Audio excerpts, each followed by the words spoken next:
You're with Julian on the Brown Note, and why can't the populist right change? This could apply to the UK, and this could apply to America and any Murdoch country. Well, that's the other two of the three, but it's particularly directed against Australia.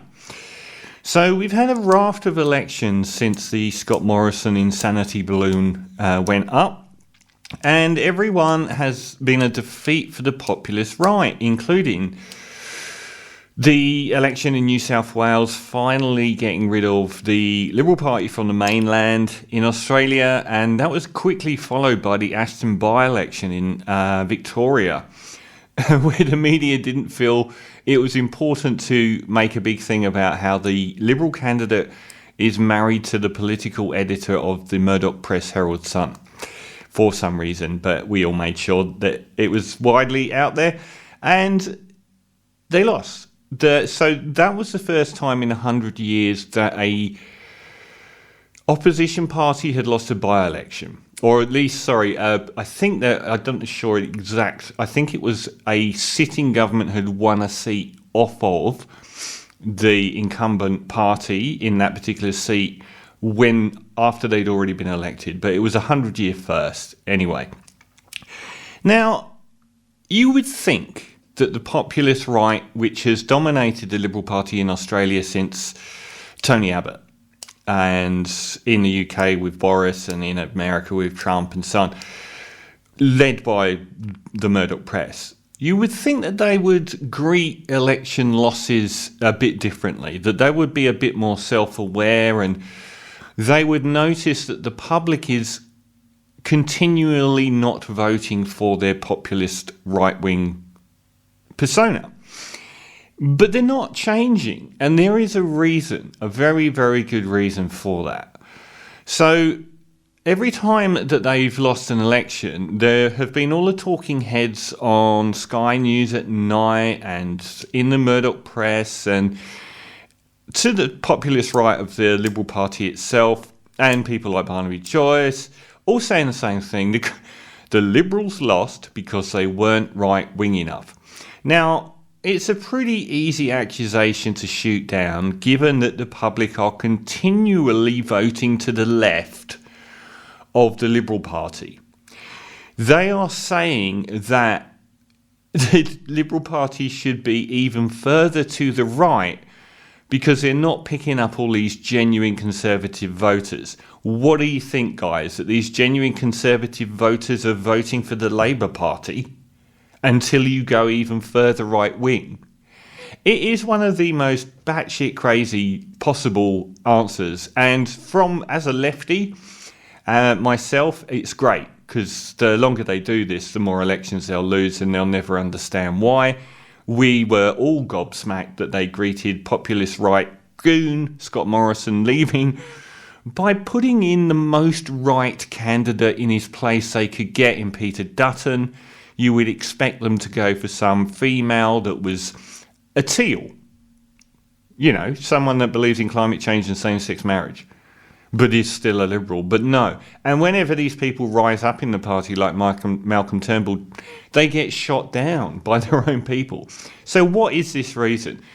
The reason's this. They are guided. If you're in the Murdoch Press, if you're in Fox News, if you're in the Sun newspaper, if you are in Sky News Australia or the Herald Sun, their entire business model is populist right. They have created an audience that thrives on being particularly angry, and they whip up that anger. They don't have anywhere to go with a Malcolm Turnbull. They cannot offer their enraged base anything by being centrist. They need to be this angry and right-wing because that's their entire business model. Fox News isn't going anywhere by saying, oh, you know what, climate change is real. Maybe the gays aren't as bad after all. Maybe we're getting a bit crazy banning books and abortion left, right and centre. That doesn't sell those channels to the public. The Herald Sun and Sky at Night isn't being sold to an audience base. What they're doing is they're playing to an ever less and less crowd. The analogy is that they're a rock band that needs to keep playing the same style of music to an ever diminishing audience, but they can't offer a new style because that audience will reject them. So instead of being able to actually change to meet the new world and grow into a different audience, they have to cling on to the one they've got, which is predicated around always playing the victim, no matter if you're in charge, no matter if you are the establishment, no matter if you are the elite. You always play the victim in any scenario. You always make out you're under attack. You always make out the most extreme positions possible, that anyone that is standing to the left of Hitler is basically Stalin, or a tree-hugging hippie, lefty, greenie, feminist, and so on. They can't move away from that. And neither can these absolutely fraudulent con artist politicians that have made it their lifeblood to be populist right-wing talking heads and get invited on all these shows. They can't offer that either. They cannot change. It's part of the DNA of their audience to be this populist right. So they will always come out and they will always say it's because the party wasn't left-wing enough that they lost, even though there was all of this evidence to the contrary. So they're never going to be able to move on from that. They have to say that the party wasn't left enough, because their other option is to say that it was us. We were wrong. We at the Murdoch Press, on Sky News at night, in the populist right wing of the party, it's us that were wrong. They can't say they were wrong. They can't say they were wrong, and they can't change their audience base that they created themselves. Very wound up people who get very, very aggressive. So they're trapped. It's beautiful that they're trapped, and there's nowhere for them to go here. This isn't America. Australia is very, very different to the electorate in America. You can see how badly very populist right-wing parties like One Nation and United Australia Party did at the recent elections. Drummed down to like 1.5% of the vote, 3% of the vote.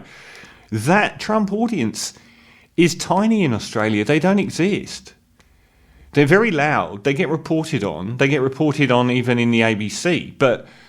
And we take their far-flung opinions as being as valid as 95% of the population for some reason. But when it comes down to the voting box, they're not there. So they're trapped because, one, they can't admit to being wrong, and two, the entire audience they've created wants and needs and won't accept anything but populist right-wing rhetoric. So they're trapped forever. It's going to be a very interesting, because it's going to get worse in this country. You've got a pretty almost centre-right Labour in power at the moment. There's nowhere for these people to go. They're just going to scream from the margins on this shrinking iceberg